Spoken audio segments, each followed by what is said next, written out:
First, good morning, everyone. We're delighted to be here with you and hope you're delighted to be here. It's a rare and precious opportunity to be together and touch in on the deep peace that's in our hearts already and support one another to do that. So a special welcome to those who are here for the first time or second or third time. We're happy you're here. And also to those who are joining us on streaming. We're happy you're joining us too. So I want to start just honoring the incredible celebration we had yesterday. We did an open house here, and it was so delightful to spend time with friends, family, strangers, neighbors. It was really, really quite wonderful. There was so much joy in the building. When I came in, it was kind of overpowering. It was just an excitement pulsing, but very, very happy. And our book sale is still going in the back of the room. And I just want to thank everyone who made that possible. And even you weren't here, you are interconnected with making those things possible by just being here in this moment with us.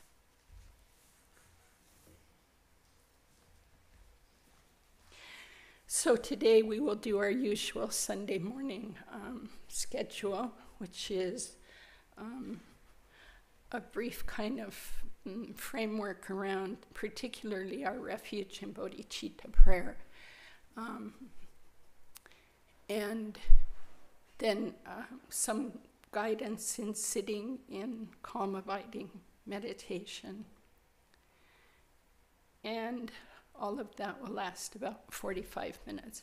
Then we'll have a break for tea, and we inaugurated the tea room downstairs yesterday, so we can go downstairs for tea instead of clustering at the back there. So that'll be quite nice.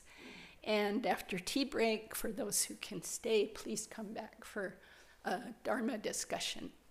And that is, I always learn so much from those Dharma discussions, so I hope you can come and bring your questions about the world, about your lives, about how to apply Dharma principles to your life if you find that beneficial, which most of us do, or we wouldn't come back over and over. So before we do our refuge and bodhicitta prayer, I have fallen in love with this book called The Book of Joy by the Dalai Lama and Archbishop Tutu.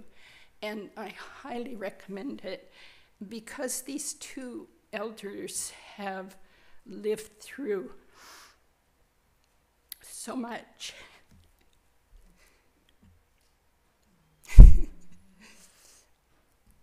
And they have come through it. They've lived through much more than most of us will be required to live through, though we don't know. But I began to read it for inspiration in these difficult times, when even we can have the fear of war in our own country, fear that might happen, even if it's improbable or not. But I really needed some deep inspiration and turned to this book, like how are these two joyful, after for Desmond Tutu going through the apartheid struggle in South Africa. And for those who don't know, he founded the Reconciliation Commission, which brought together people who had killed people and the ones who, the family of the ones they have murdered and actually put them in a room together and worked with them until forgiveness and kindness rose. That's just one of the things he did. And of course, many know more of the story of the Dalai Lama and how he, what his country has gone through, and he simply will not pretty much stay in anger, revenge, not one thought of it. He considers the Chinese, he calls them his friend enemies. I like that phrase, it's helpful. His friend enemies, and he only wishes them complete liberation from every suffering that they have, which he understands leads them to do those kind of things. So I turned here because I was just in some times of, you know, like all of us, it can feel pretty dark, although it's not actually that way. So I wanted to read just a couple passages about from this. It helps us touch in on our bodhicitta hearts, our awakened central self. So I thought before we do our bodhicitta prayer, calling that forth, we would have a little story from these wonderful people. So the Dalai Lama said, we create most of our suffering. Right there, that's pretty potent. I do? I thought it was from someone out there. No. We create most of our suffering, so we should be able to create more joy. The key is our perspective, what we often call here the view you take of the world. The key is our perspective, and then the thoughts, feelings, and actions that come as a result. A healthy view is the foundation of joy and happiness, because the way we see the world is the way we experience the world. As the Buddha said in the Dhammapada, with our mind, we create the world. Then I want to read a short piece from Desmond Tutu. It's good to recognize, speaking from our struggle against apartheid, how incredibly noble people are. Isn't that interesting? Instead of saying how incredibly evil people are. He said what he came forth recognizing is how incredibly noble people are. You know, human beings are basically good. That's where we have to start. Everything else is an aberration. That's why it becomes newsworthy. You see, it's not newsworthy to tell about the normal. The normal is this noble goodness. So these aberrations are what hit the headlines. Anything that swerves away from this goodness is an exception. Even, this is funny, even when now and again this can be very frustrating. People are remarkably, remarkably, remarkably good, incredible in their generosity. And we had the opportunity to see this, especially during the Truth and Reconciliation Commission in South Africa. It was amazing to listen to people who had suffered, not only black people, you know, white people too, not only South Africans, Americans too. There was a family whose daughter was killed, brutally killed. That family came and said they supported the granting of amnesty to those who had gruesomely killed their daughter. The parents opened a nonprofit to help people in the township where their daughter had been murdered, and they employed the men who had killed their daughter and whose amnesty they had supported. We've always got to recognize that despite aberrations, the fundamental thing about humanity, humankind, about people, is that they are good.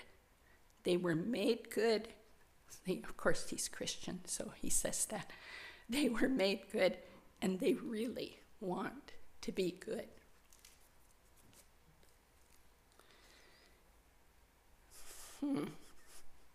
So beautiful. So sit a moment with those words and touch in on your own goodness, your Buddha nature, we call it. It can never be destroyed, never. So therefore it can only stay stagnant or grow. And we come to Dharma to wake it up, to see it, to know what's in the way of knowing it.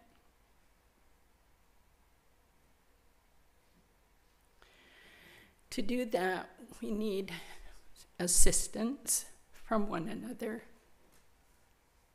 from those teachers who have come to realize this goodness and embody it,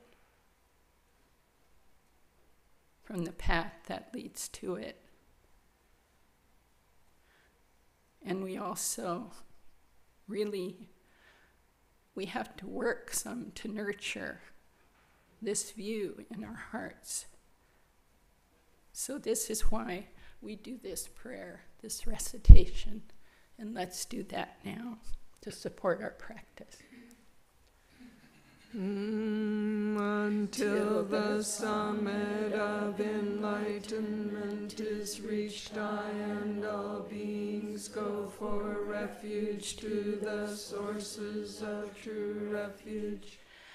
I will now practice the absorption of calm abiding in order to release all beings from their particular suffering and establish them in lasting peace and happiness. Until the summit of enlightenment is reached, I and all beings go for refuge to the sources of true refuge. I will now practice the absorption of calm abiding in order to release all beings from their particular suffering, establish them in lasting peace and happiness. Until the summit of enlightenment is reached, I and all beings go for refuge to the sources of true refuge. I will now practice the absorption of calm abiding in order to release all beings from their particular suffering, and establish them in lasting peace and happiness.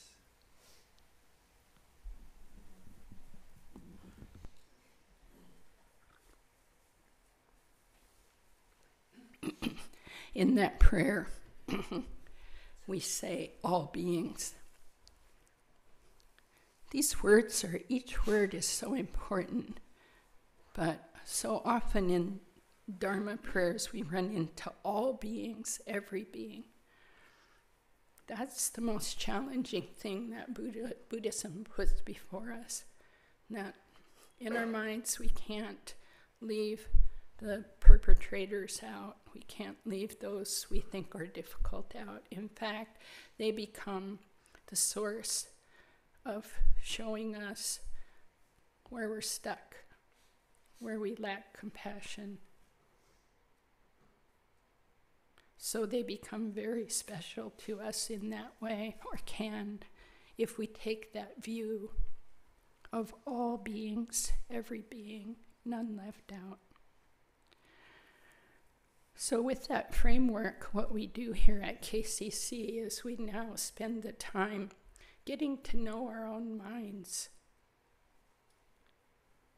getting to know our own Buddha nature, our own kindness, our own wisdom, and getting to know what's in the way of it, expressing itself. So to do this, we start just becoming more still than we usually are. So first we relax the body.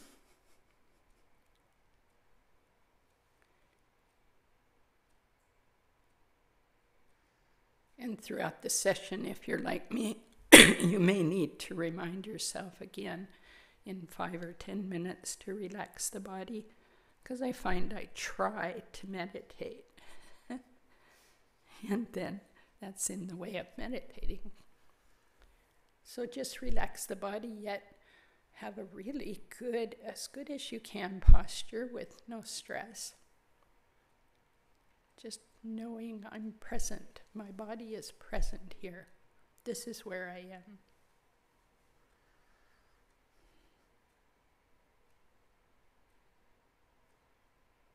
One teacher often said to us, so you've decided your body will stay in this room. You're not going to run off. So also decide to keep your mind here in this room, not running off to the future or the past or someplace else in the world. Make that decision. And then in order to do this calm abiding well, it's helpful to have an anchor of some kind, an island you return to if you do. Our habit of going off into future, past, etc. is quite strong. It's really helpful to have an anchor until you're more skilled at this. So for most of us, that can be the breath. It could be any object. It could be something right in front of your visual field that you decide not to stray from.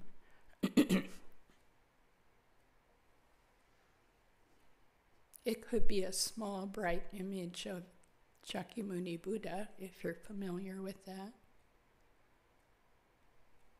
But whatever it is, decide now that this is my anchor, my island of peace.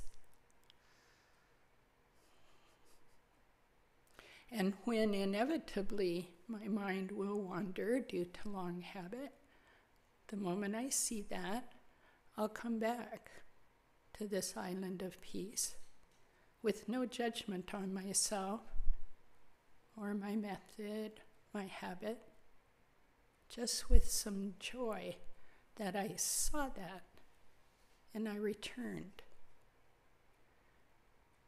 And we'll do this for, I think, kind of as, I'm looking for a good word here, with as much kind intention as you can bring to it for 5 minutes, knowing that you'll get a stretch break in 5 minutes, then really rest in that intention and on that object, and notice over and over when the mind strays, and just bring it back gently and firmly.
Now, in this moment, check in where your focus is.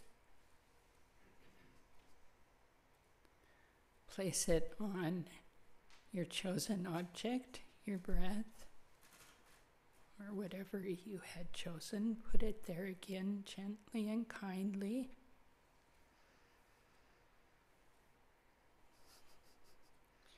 And then take a little relaxed rest for 30 seconds to a minute. Drop all effort to meditate. This can really refresh the mind and make the concentration time stronger.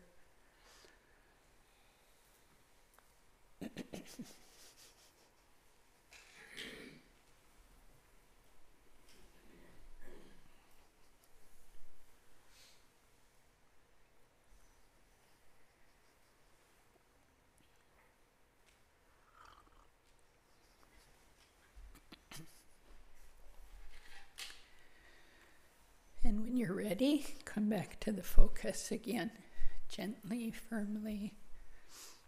Be kind to whatever rises. Just see it.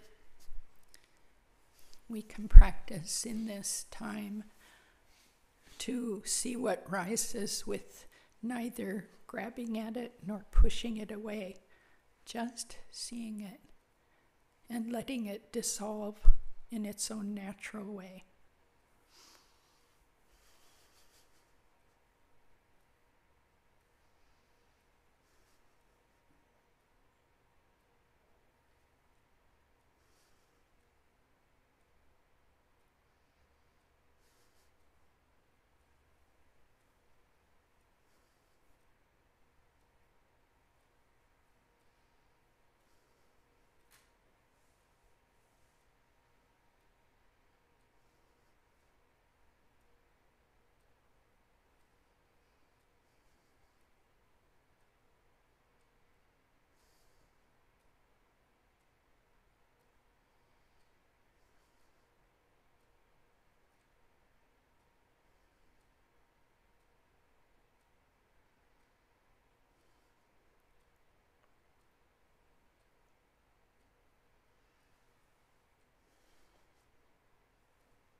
Now, once again, check in, see where your mind is.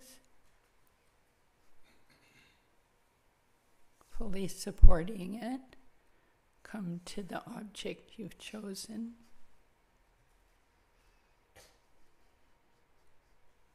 With a sense of inner peace that you can find your way back. And relax for a minute or two as needed.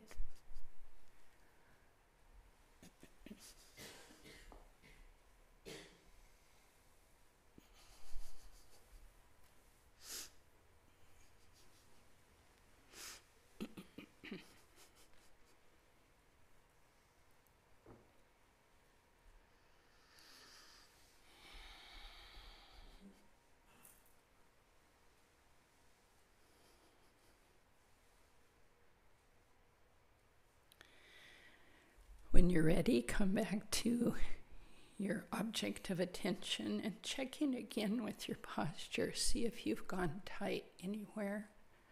Just bring some breath into that and let it go.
Now, for this last period of time, simply guide yourself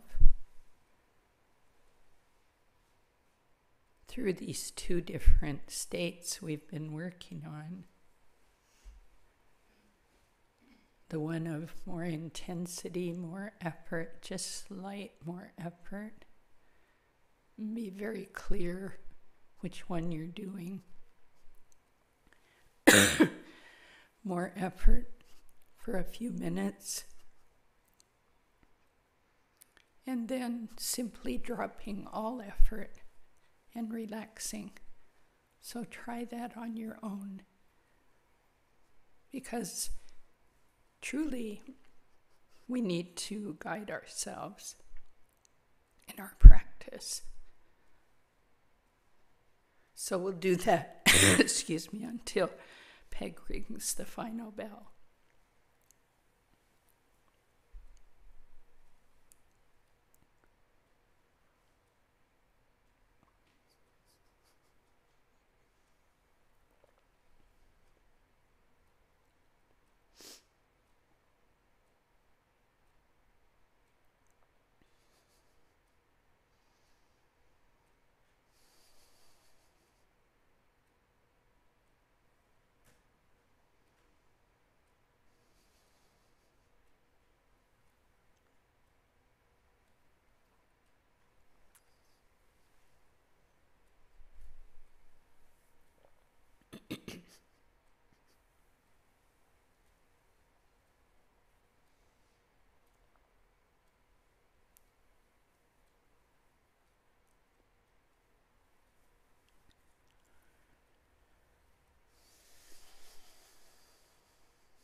By this virtue may I quickly realize Mahamudra and establish all beings without exception in this state.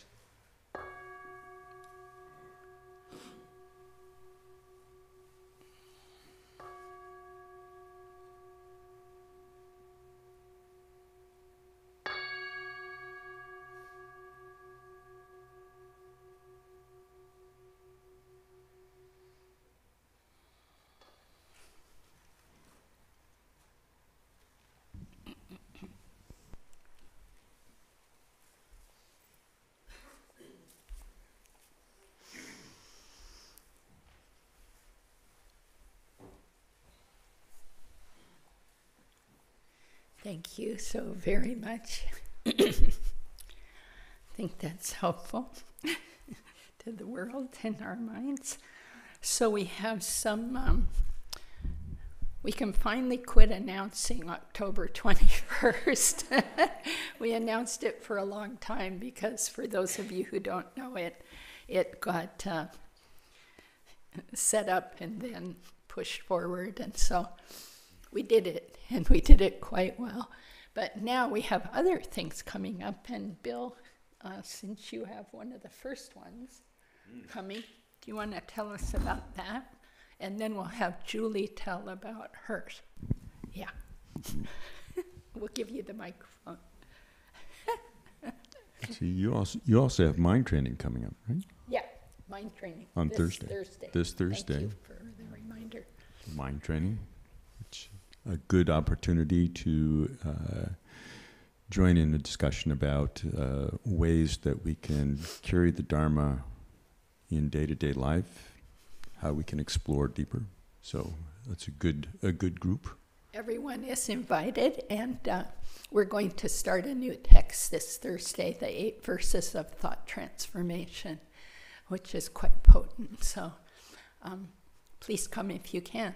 Thursday, 7 to 8:30. Yeah. And then next Saturday, on the 28th, from 9 to 4, I'll be doing a program here about the Chenrezig practice. And since I see people who've never been here before, we have a variety of practices that we do here, and one way you can divide them into 2 styles are those practices that involve looking at our experience, looking deeper into it, stabilizing the mind, working with all the emotions and things that come up, and cultivating ways to transform our stream of being, cultivating the positive, being able to let go of problematic states of mind and activity. And that's all one basket of practice. And the karma abiding practice, insight practice, is the mind training, all kind of fall into that category. The other category of practice, just to keep it simple, there's always an asterisk and everything. Well, it's just like this, the asterisk. Don't sweat the details. But another aspect of practice that we do here is in the Vajrayana tradition.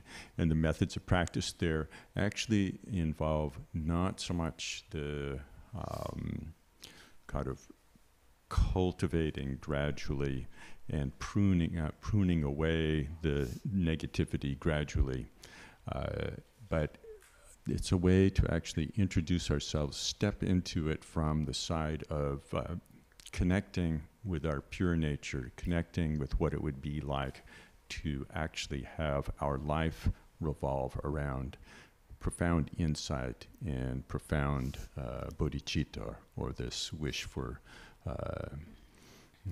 actually not just the wish, but the ability to spontaneously benefit beings. And so it's a different style, shifting from our ordinary sense of who we are and our sense of limitations into a sense of how to connect with our pure nature more directly. So that will go from 9 to 4 next Saturday. And I will talk a little bit about some of the basics of Vajrayana practice, sort of, you could say, the theory, so to speak. But most of this will be done in the context of the practice that we do on Wednesday evenings here, the Chenrezig practice, the Bodhisattva of compassion, the very approximate way to render Bodhisattva. If you're coming from absolutely a standing start, you could say something like saint, but that's also could lead off in another direction. But the embodiment of compassion.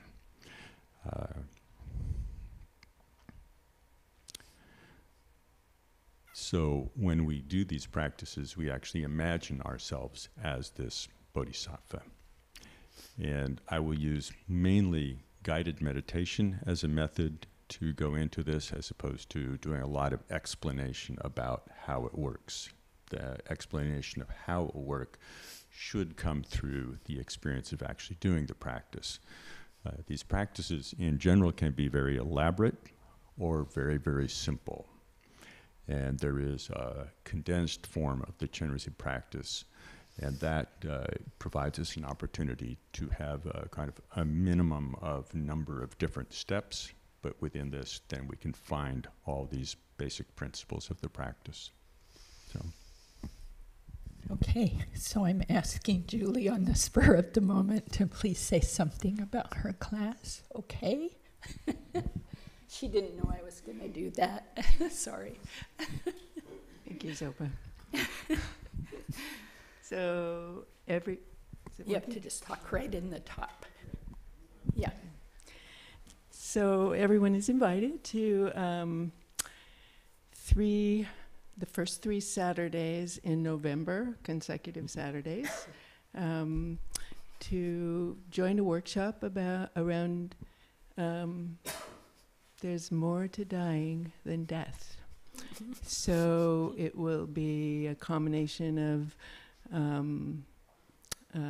practices, meditations, contemplations, as well as some very practical planning ideas. And no matter where you are in your path towards this inevitable thing that we will all experience, I think it will be useful and fun. So 3 to 5, first 3 Saturdays in November. Thanks, Julie. I like that word, fun. There's some new book out, something about enjoying your death or something. So I like that idea. We could approach talking about death with a sense of joy. And for either your class series or the Chenrezig class, you can register online. Yes, please register online at kcc.org.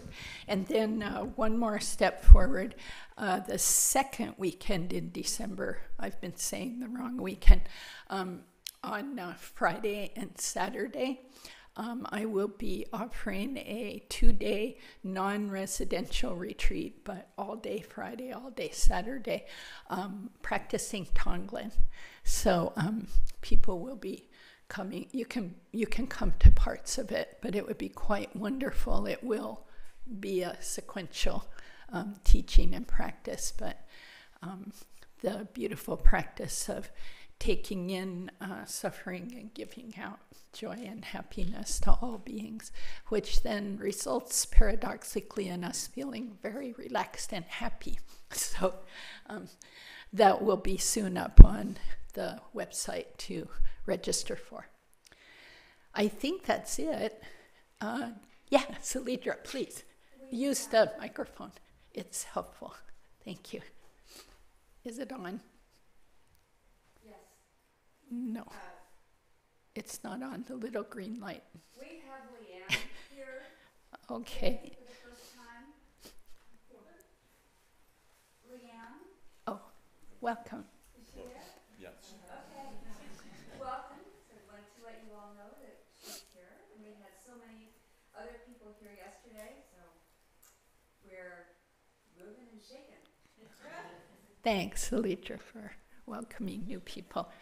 And so please, tea is downstairs today, and say hello to each other and new people, and etc. we'll call you back in a while with some kind of bell down there, because I know people here love to visit.